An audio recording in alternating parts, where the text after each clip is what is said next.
அதிமுகவில் இருந்து ராஜினாமா செய்த 4 எம்எல்ஏக்களுக்கு சபாநாயகர் ஜேசிடி பிரபாகர் நோட்டீஸ் அனுப்பியுள்ளார்.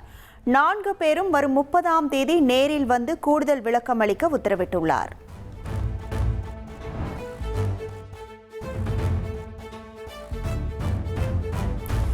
வேலூர் விமான நிலையத்தை திறப்பதற்கான அனைத்து நடவடிக்கைகளும் விரைந்து எடுக்கப்படும் என மத்திய இணையமைச்சர் எல் முருகன் தெரிவித்துள்ளார்.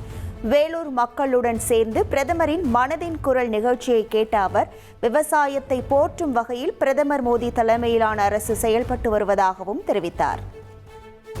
ஆனால் வேலூர் விமான நிலையம் பணிகள் நடந்துட்டு நான் ஏற்கனவே விமானத்துறை அமைச்சர்கிட்ட பேசியிருக்கிறேன். அதுக்கான பணிகள் எல்லாம் கூட ஆல்மோஸ்ட் முடிந்திருக்கிறது. நான் அவர்கிட்ட சொல்லி இதை உடனடியாக விரைவுபடுத்தி வேலூர் விமான நிலையத்தை திறப்பதற்கு அனைத்து நடவடிக்கைகளும் வேகமாக எடுப்போம்.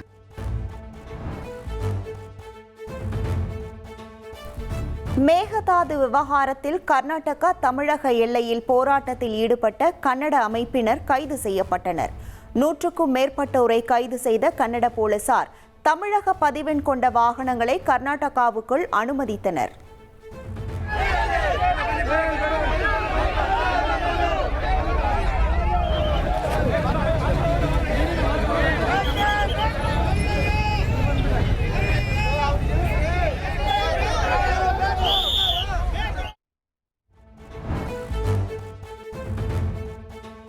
தூத்துக்குடி அருகே நடுக்கடலில் தீப்பிடித்த விசைப்படகு முழுவதும் எரிந்து கடலில் மூழ்கிய சம்பவம் அதிர்ச்சியை ஏற்படுத்தியுள்ளது.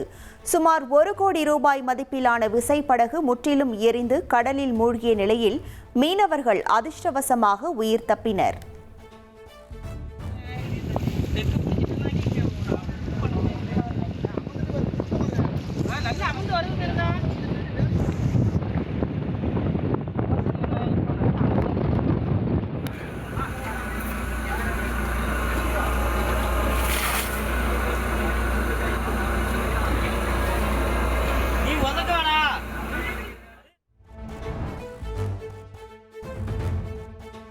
(2028) தேர்தலில் தான் போட்டியிடப் போவதில்லை என்று கர்நாடகா முன்னாள் முதலமைச்சர் சித்தராமையா தெரிவித்துள்ளார்.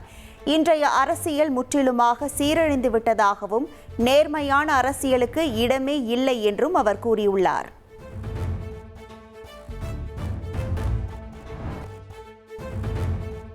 அமெரிக்காவின் எச்சரிக்கையை மீறி ஓமன் கடற்பகுதியில் மொசாம்பிக் கொடியுடன் சென்ற கப்பலை சிறைபிடித்ததாக அமெரிக்கா தெரிவித்துள்ளது. ஈரானை நோக்கி சென்ற 12 வணிக கப்பல்களை வேறு திசைக்கு திருப்பியதாகவும் விதிமுறைகளுக்கு இணங்காத மேலும் 2 கப்பல்களை முடக்கியதாகவும் அமெரிக்கா தெரிவித்துள்ளது. கனடாவின் பிரிட்டிஷ் கொலம்பியா மாகாணத்தில் காட்டுத்தீ தீவிரமடைந்து வரும் நிலையில் அங்குள்ள கிராமம் ஒன்றில் வானம் ஆரஞ்சு நிறமாக மாறியது. அடர்ந்த புகையின் காரணமாக பல இடங்களில் காற்றின் தரம் கடுமையாக பாதிக்கப்பட்டுள்ளதால் பொதுமக்களுக்கு எச்சரிக்கை விடுக்கப்பட்டுள்ளது. பிரான்சின் லாகானோ பகுதியில் வேகமாக பரவி வரும் காட்டுத்தீ. காட்டுத்தீயை கட்டுப்படுத்த விமானம் மூலம் தீயணைப்பு வேதிப்பொருள் தெளிக்கப்பட்டது. நாசா விண்வெளி வீரர்கள் சர்வதேச விண்வெளி நிலையத்தில் 241 நாட்கள் பயணத்தை நிறைவு செய்து பூமிக்கு திரும்புகின்றனர்.